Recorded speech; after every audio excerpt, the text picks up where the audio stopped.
Hello and welcome back to Gapeys Grow Room. It is already March, can you believe it? We've already got a lot of seeds started, but we have a lot more to go. March is probably the busiest month for me for seed starting, but I wanted to show you what I've already got started and how everything is coming along so far.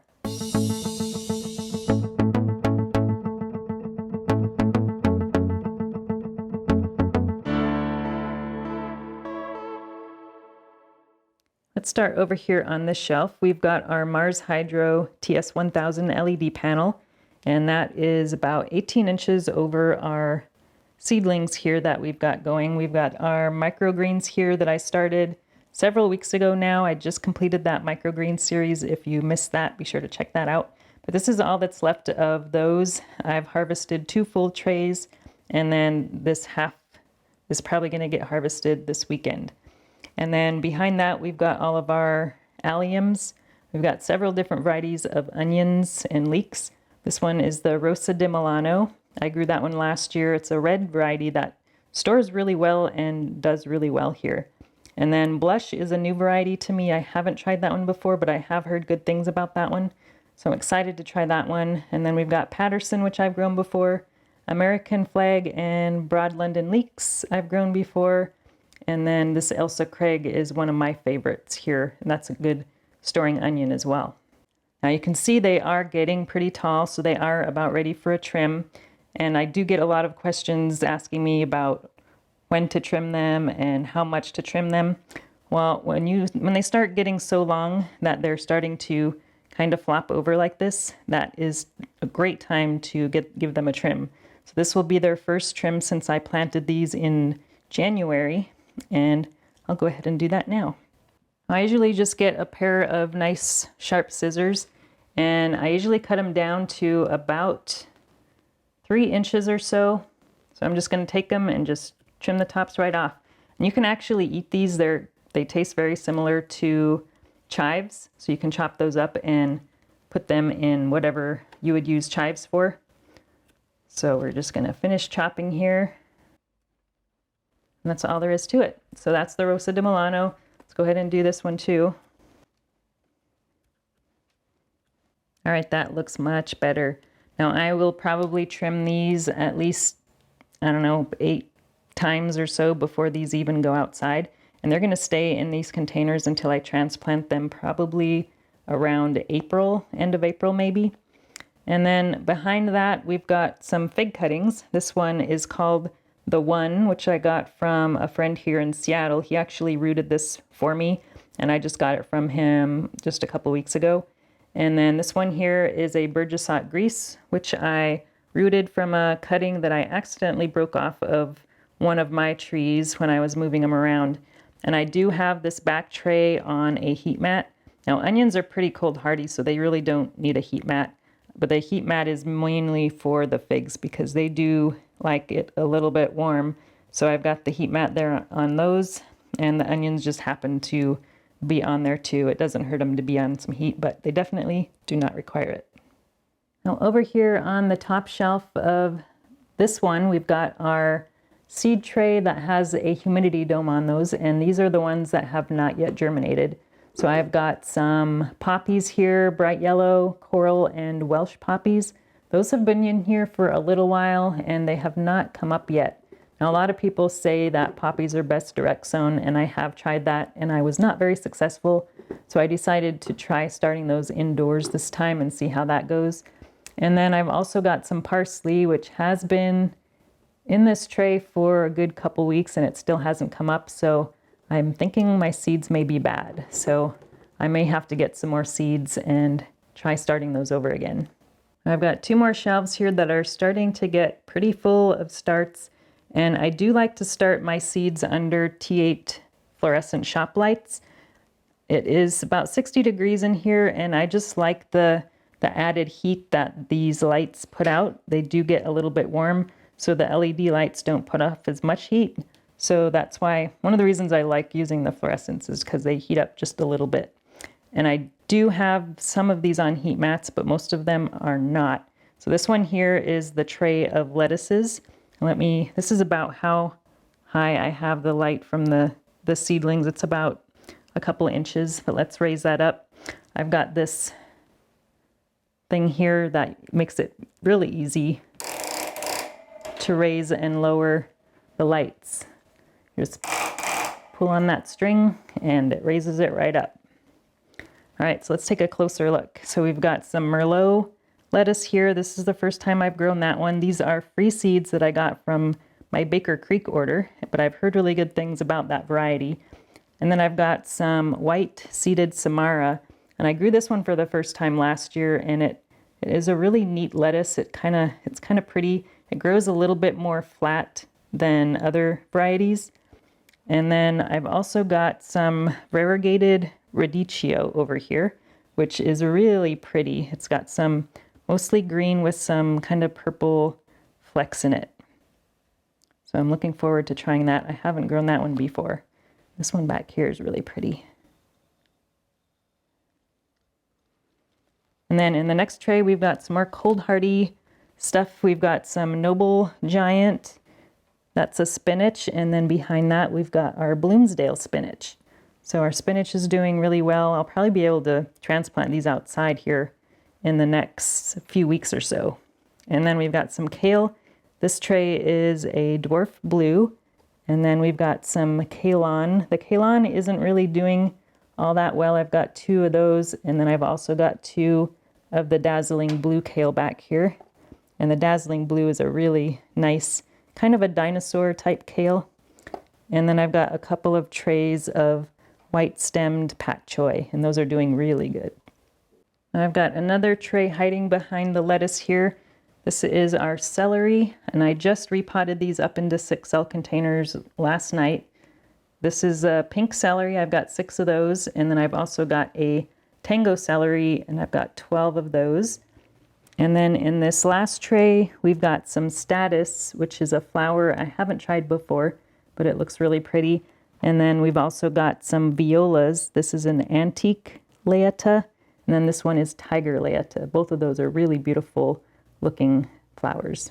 Here's our last shelf. We've got some more spinach here. This is more Bloomsdale. And then I've got Matador there in the back. In case you're wondering what these cups are for, they're like Jello shot cups, but I like to use these as little mini humidity domes. So there's a few cells in here that have not germinated, so I just put that over there to keep the moisture in so I don't have to keep watering those. So these really help with holding that moisture in there until they germinate. So I'm growing quite a bit of spinach this year because we really like spinach a lot. So hopefully we'll have plenty. And then here we've got some more radicchio. This one is called Castle Franco, and I haven't grown that one before either. But these ones were started a little bit later than the other ones I showed you. And then I've got 3 different varieties of strawflowers. I grew strawflowers for the first time last year and really loved them. So I've got apricot and dragonfire, and those are from seeds that I saved last year. Those were really pretty varieties. And then I've got a mix that I got from a seed swap called Verdant Mix. And then we've got some columbine. So these columbine seeds, they're a flower, and I did do a cold stratification in the fridge for a couple months before I started those. So that just helps them germinate a little bit better. But a lot of these seeds came from Lonnie, who sent me some in a seed swap earlier this year. And he's got some really neat varieties. So looking forward to seeing how those turn out. But I also bought a few varieties. One is called Denver Gold, and then the other one is called Sweet Rainbows. Unfortunately, it looks like only 2 of the Sweet Rainbows have come up so far, and one of Lonnie's has yet to germinate as well. So we'll have to see if those actually come up. But we've got a few of all the others up, so we should have plenty. And now I've got a couple of trays here of arugula, and the arugula is really pretty. It's got these are the cotyledon leaves, and they've got a little bit of a red-purple veining in the middle, which is pretty cool. Now this next tray is the only tray I've got a heat mat on over on this shelf. So this is all of our heat-loving peppers and flowers and herbs. So here in this tray we've got some calibrachoa, and these are seeds from my mom that she saved in her garden last year. And these are notorious for being really bad germinators. So we've only got 2 of the yellow and 2 of the red that have come up. So that's kind of similar to the germination rate. I think I actually had worse germination last year. So I'm happy that at least we have 4. But these are going to go into some hanging baskets. And then we've got our peppers. We've got a Sugar Rush Red. I only had one of those germinate. And I do germinate my hot peppers in paper towels and then transfer them to these big, large 6-cell trays. So most of our hot peppers germinated, and I'll be starting the sweet peppers here in probably this week. So we've got our Sugar Rush Red, and then we've got 3 of these Crayola Cellas. So I haven't grown either of those before. And then this next tray, we've got, let's see, we have 1 Benny Highland. That's this guy here. And then we've got 4 of these Bellrooms. And Bellroom is a cross that came from my mom. It's a cross between a bell pepper and a mushroom pepper. And these are, I think, F3 seedlings. And then we've also got Sweet Bubblegum Red. And this came from Bill Beckham, who recently passed away from COVID. So I am growing this for him. And then this tray is my Tangerine Tiger. So I've got 2 of the yellow variation that I got from Susan Garza. Actually, 3 of those are from Susan Garza's yellow Tangerine Tiger. And then I've got my orange Tangerine Tiger there. I've only got 1 of those, but I think I have another one that is ready to pot up too. And then we've got a couple more of those Benny Highlands. Now here we have our basil. So I've got a sweet basil here. That one was the first one to come up. And then we've got opal basil, and I didn't think those were actually going to come up. So I had started some more back here, and it hasn't come up yet, but I started these the day before these other ones germinated. So I'm going to have a lot of opal basil. And then this one is a fun one. I didn't think that was going to germinate either, but this was the last one to come up. This is the lime basil. So that is one I have not tried before, but I got in a seed swap. Now behind here, we've got our mini brown Ricotta. So I'm really looking forward to that one. It's kind of related to the mini olive Ricotta that I grew a couple years ago and really liked. So I'm excited. It's probably the one I'm most excited to grow this year, but we had 2 come up and these other 2 have not come up yet. So I'm not sure those are going to germinate. It seems like they would have by now. And then behind that, we've got our petunias. And these are also seeds that I got from my mom.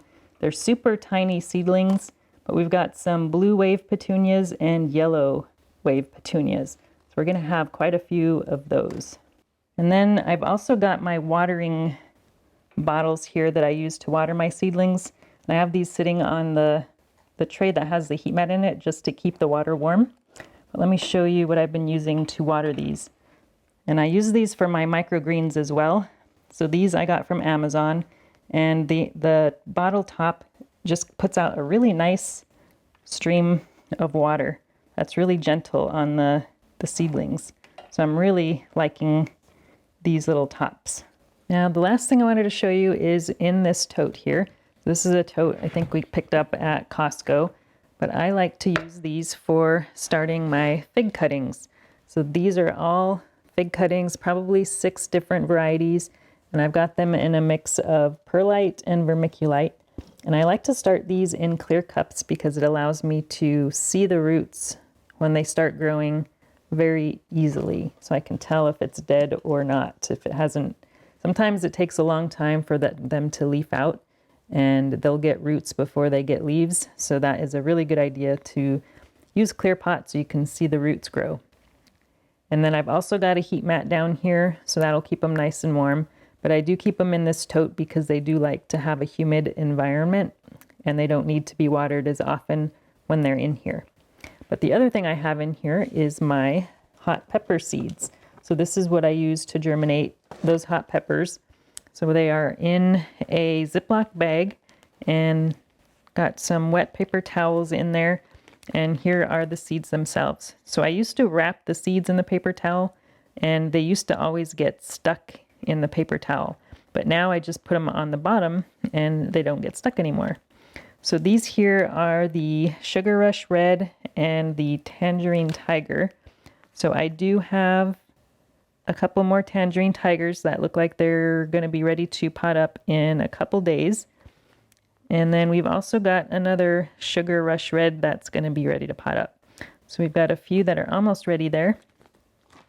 And then here we have got some goronong and sweet red bubblegums. So the goronong, I've had some really bad luck with those. I started those several weeks ago, and we did have some that started getting roots, but the roots were really, really tender, and some of them just broke off or just turned mushy. So I don't think I'm going to end up having any of those that are going to be good to pot up. So I'll probably have to pick something else out to replace that. And then I don't think any more of those sweet red bubble gums have germinated, but I like to start about 4 of each variety, and then I'll pot up whatever germinates. And then this last one is the ahi pineapple and ahi Guyana. So the Guyana I just started on February 27th because I was having really bad luck with the ahi pineapple, and I thought I was going to have to pick out another variety to replace it. But then as soon as I started those, we had a couple of the ahi pineapples just start to germinate. So it looks like I'll have a couple of those, as well as the ahi Guyana is already starting to get some roots there. So I'll have plenty of those. So I don't think I'll probably just use the ahi Guyana to replace the goronong. So let's put these back on some heat. And there we go. So that is everything going on in the grow room right now. I'll be doing another update in a few weeks. Thanks for watching, and we'll talk to you again soon. If you enjoyed this video, please like and subscribe. You can also find me on Instagram, Twitter, and Facebook.